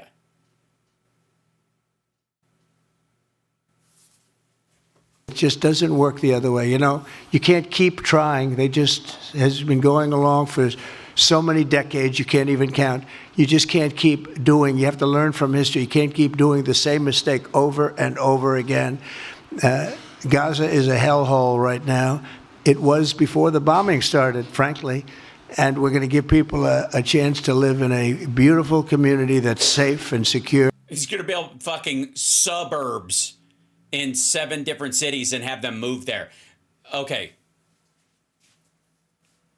When I went to Dubai, and I'm not going back, because I told a joke that almost landed me in jail, and it was really innocuous, and I was like, kind of fuck this. I don't need work that bad. I can make my own. Thank you very much. Like, subscribe, give a thumbs up, support the show if you would, so that I can feed myself and my progeny and have health insurance without ever having to take another trip to fucking Dubai. But when we were there, one of the things that they did was they had like contract workers from India and all over the Arab world as well coming into Dubai to do work, and they would seize their passports and they would just work and build shit, and they had to finish the job before they could leave the country, right? So it wasn't the joke, it was the fact that I referred to Sheikh Khalifa as Monsieur Khalifa. That was enough to get me thrown in jail for 3 days, maybe 7 days, and fined. That was the thing. Luckily, I was saved by an even more powerful sheikh. But that said, I'm not rolling those fucking dice again. Let's see. Yeah, so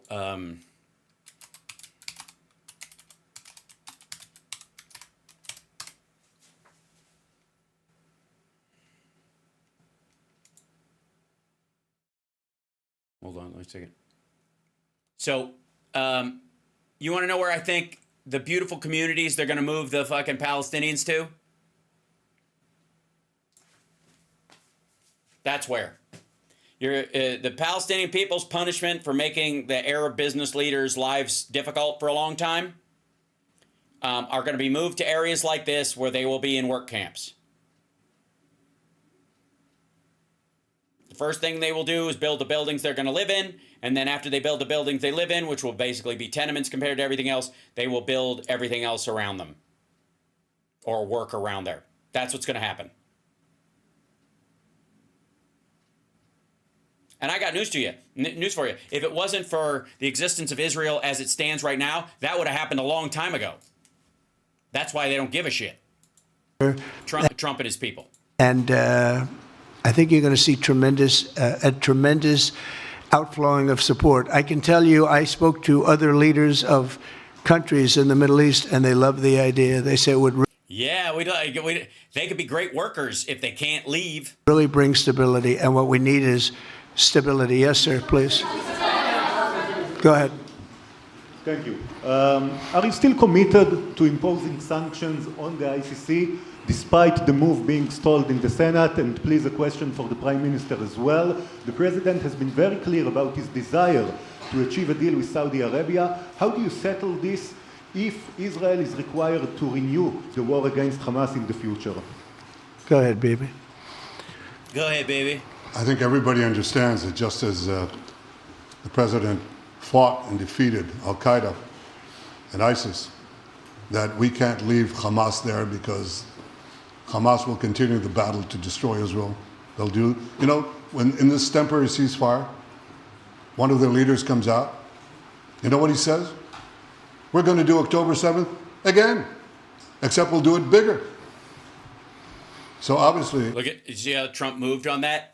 That's the decision-making point. Bibi told him that actually did happen. So he relays that to him, and instead of going, it's bluster, we'll kill that guy too, and everybody should be able to blah, blah, blah. Or we'll make sure that guy gets locked up, and you can... The rock throwers, you release those, but the people controlling things, that's what you put into jail, and you just leave that alone, and we'll help you out with that. Instead of doing that, which is complicated and takes work and thought and all that stuff, Trump just heard that piece of news and went, yeah, well, this will help me be macho. It's fucking wag the dog, kids. You can't talk about peace neither with Hamas or in the Middle East if this, toxic, murderous organization is left standing. Any more than you could make peace in Europe after World War II if the Nazi regime was left standing and the Nazi army was left standing. You want a different future? You got to knock out the people who want to destroy you and destroy peace. That's what we're going to do. I think that will also usher in, actually, the peace with Saudi Arabia and with others. And I think there will be others, too. Yes, ma'am. Go ahead. Afghan suffered women as a high expectation from you. Do you have any plan to change Afghanistan situation? Are you able to recognize Taliban? Because I'm an Afghan journalist, Afghan suffered women. Any comment about Afghanistan? What's your future plan for Afghan people, especially Afghanistan? I have a little hard time understanding.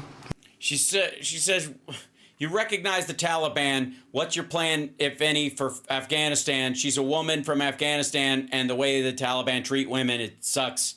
So do you have any plans? He doesn't give a shit. You? Where are you from? Oh. From Afghanistan. That's what she fucking said. The one word she said over and over again was Afghanistan, dummy. Actually, it's a beautiful voice and a beautiful accent. The only problem is I can't understand a word you're saying. But I just say this. Good luck. Live in peace. Go ahead. All I can say is good luck. Live in peace. You're on your own, lady. Please. What he means is stay here. You're an attractive woman. Don't go back. I'm dead serious. That's what he means. That's okay. Yeah, please. And Prime Minister, you said earlier today that it was tough for you to implement these sanctions on Iran, but you did indicate that you were willing to negotiate with them. What would that look like, and are you in conversations with them? And the same for the Prime Minister, sir. I hated doing it. I want Iran to be peaceful and successful. I hated doing it. I did it once before, and we brought them down to a level where they were unable to give any money. They had to survive themselves, and they had no money. They were essentially broke, and they had no money. Also, I don't know who fucking told him this. It's not anywhere close to true. Otherwise, they were able to build. Never mind. Like they had one of the reasons Russia bought Shahed drones from Israel is they had plenty of money to make those things. They have a military. They got an air force. They got money. For, as I said, Hezbollah, they had no money for Hamas. They had no money for any form of terror. The 28, if you call it, the 28 sites of terror, they had no money for any of it. They had to do their own and focus on their own well-being. And I hated to do it then, and I hate to do it just as much now. And I say this, and I say this to Iran, who's listening very intently.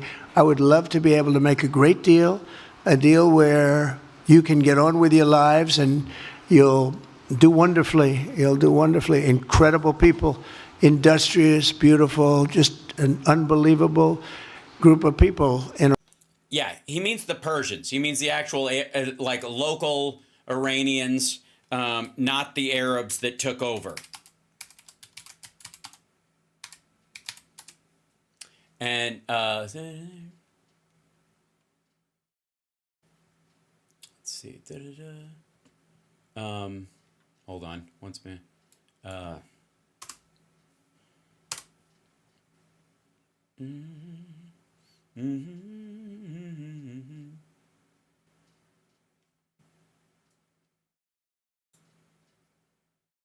going to show you something real quick. Iran and Aryan have the same root name. That's like Hitler thought of them as the first people out of Africa in the area, as they'd evolved past our baser instincts and not Neanderthal or any of that shit.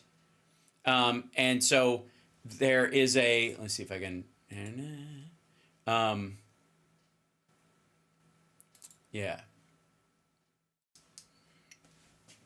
Aryan is the name that ancient people speaking Indo-Iranian languages gave to themselves. The descendants of the Aryans included speakers of Sanskrit and Avestan, which are related to the Indo-European languages. Ancient Persians and Vedic peoples used the name Aryan to mean nobles. The name Iran itself means land of the Aryans. He's not talking about the Muslims who took it over. He's not talking about the Muslims who expanded into it and took it away. He's talking about the Iranians by birthright.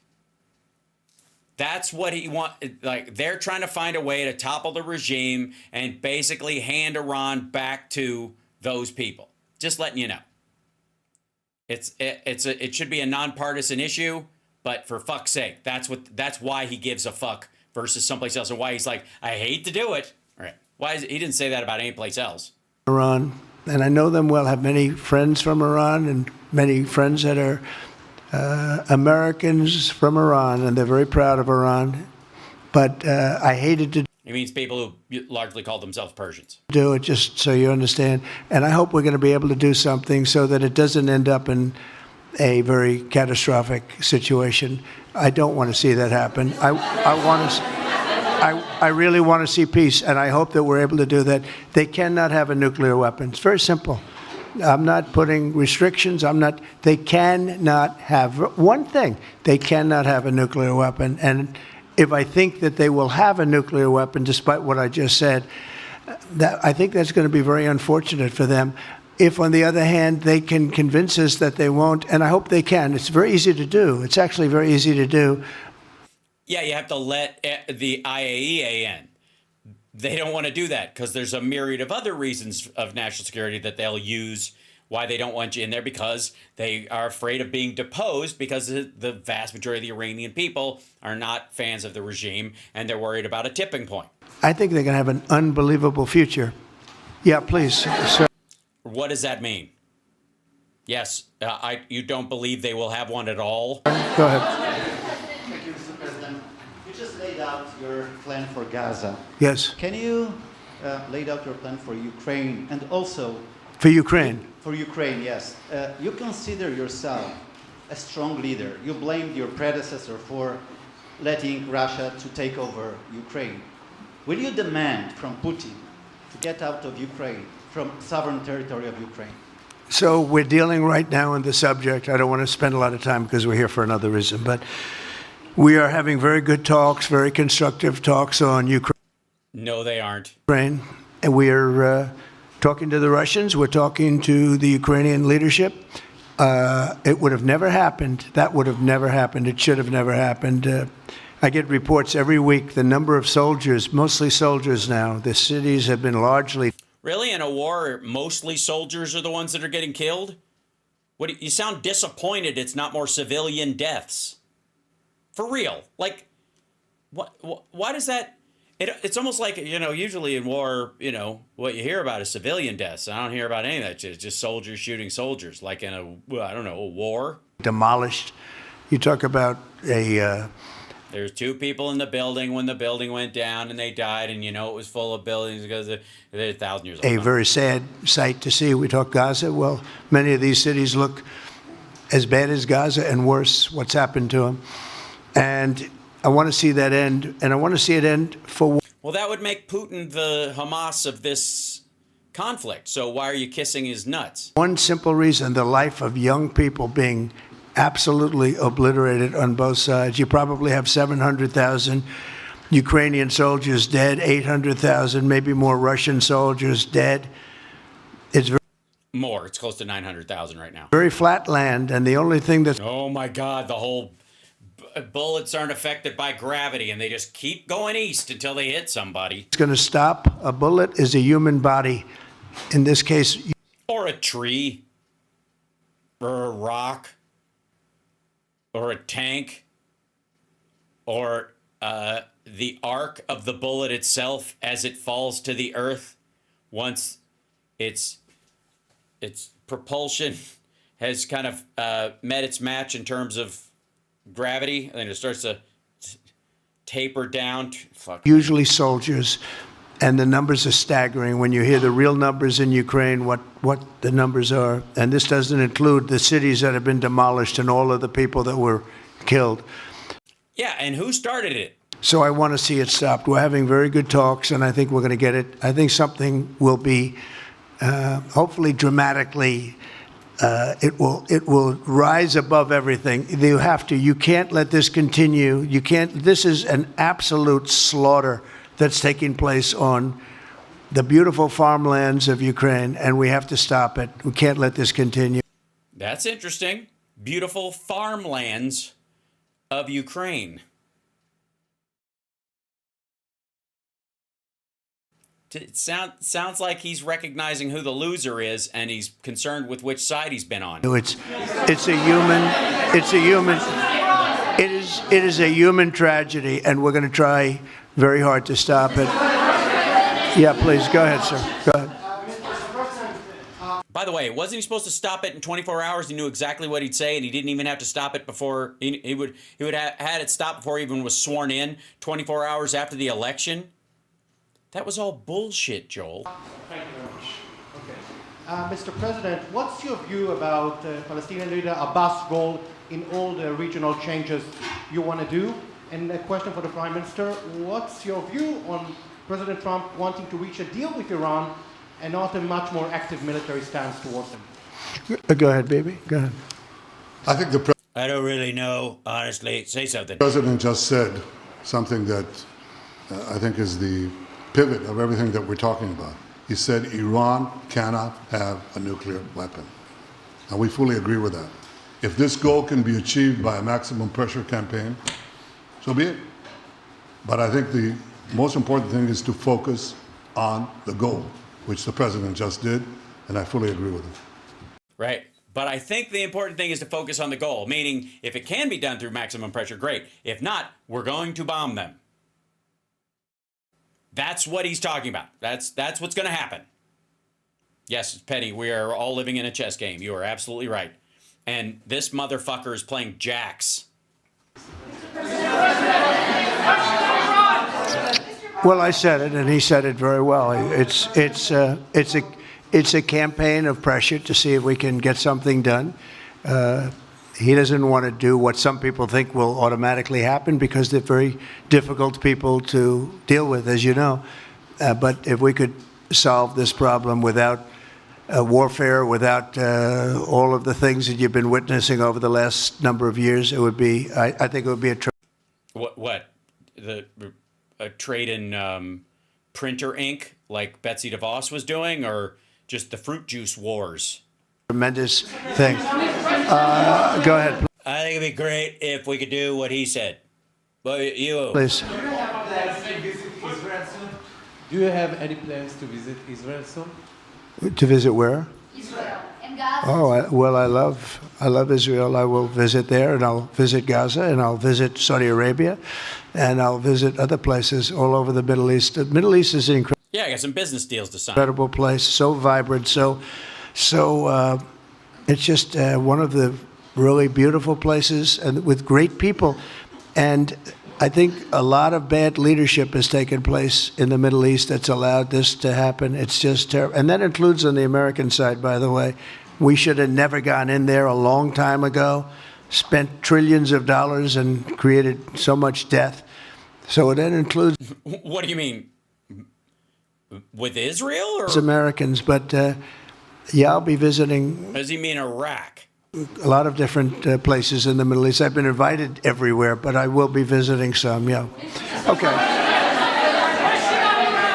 Let's go. Caitlin, go ahead, Caitlin. Caitlin, go ahead. On what you were saying there. Say it. Go ahead, please. Just to follow up on what you were saying. She's talking, dickhead. Just shut your fucking mouth and listen. Jesus Christ. About the Gazans leaving Gaza, going to other countries. One, where exactly are you suggesting that they should go? And two, are you saying they should return after it's rebuilt? And if not, who do you envision living there? I envision a world, people living there. The world's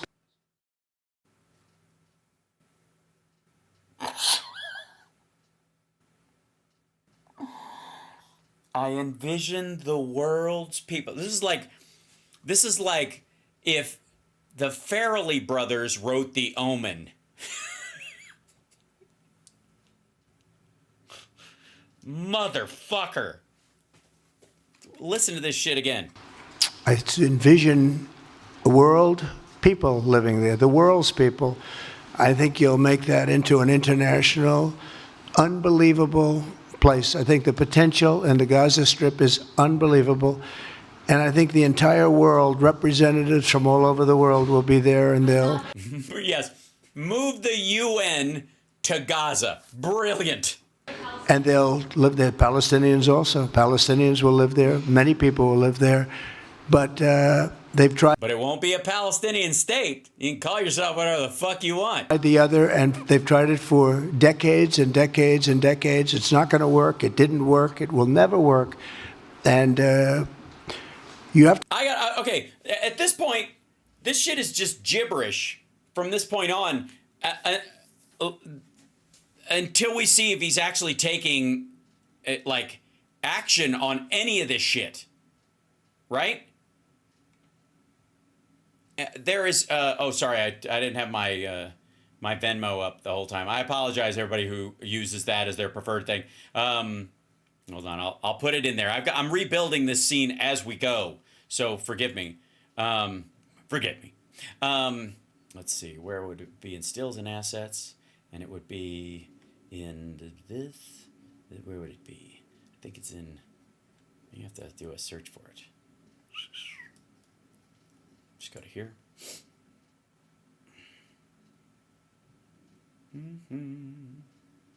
Let's see. Is there a search? Now I'm looking for stuff. See what you do? You get me look at the like an asshole. All right. I will put it up later because I don't have it in this thing right now. I moved everything around because I had to restart my whole setup because it was crashing. To learn from history. History has, just can't let it keep repeating itself. We have an opportunity to do something that could be phenomenal, and I don't want to. And could also be a bloodbath. So, coin flip. Be cute. I don't want to be a wise guy, but the Riviera of the Middle East, this could be. Jesus. That's what we said. That's what I said. That's what we were talking about. There it is. That's it.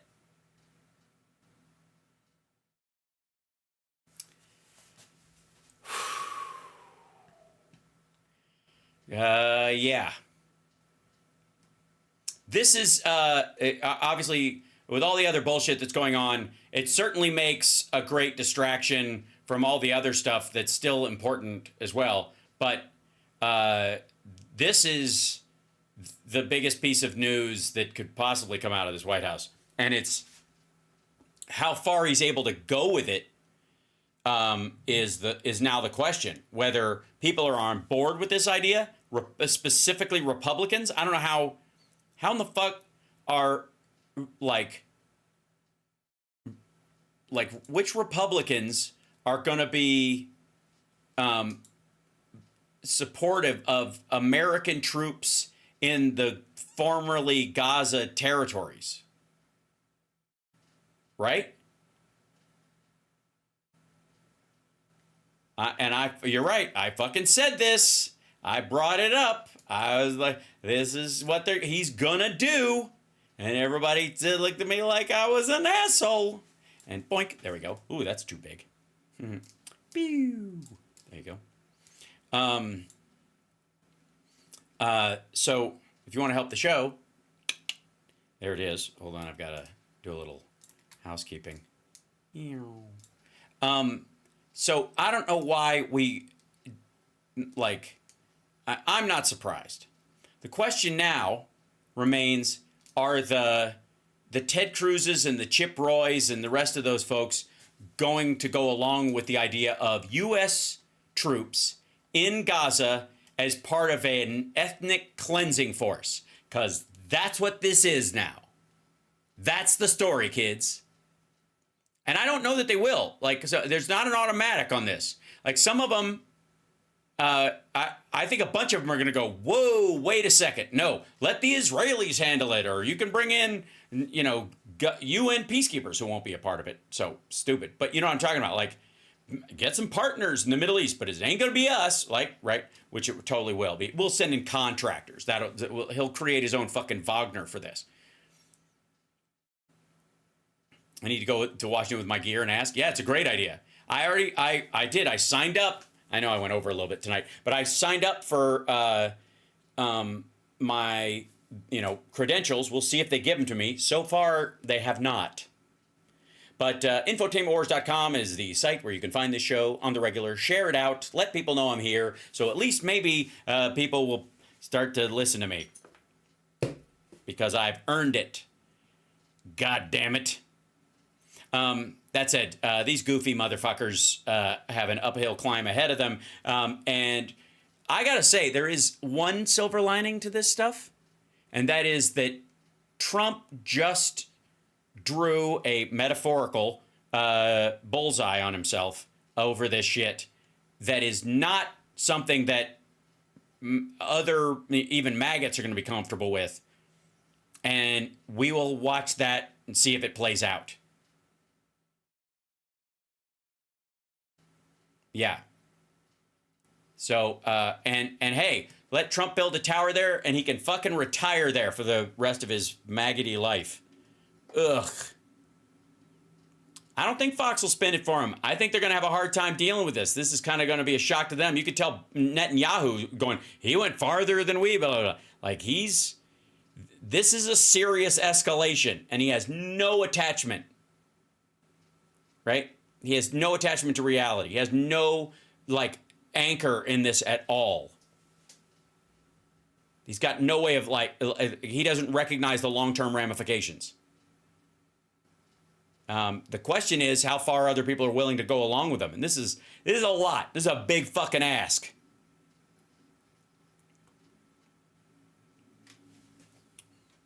And good night.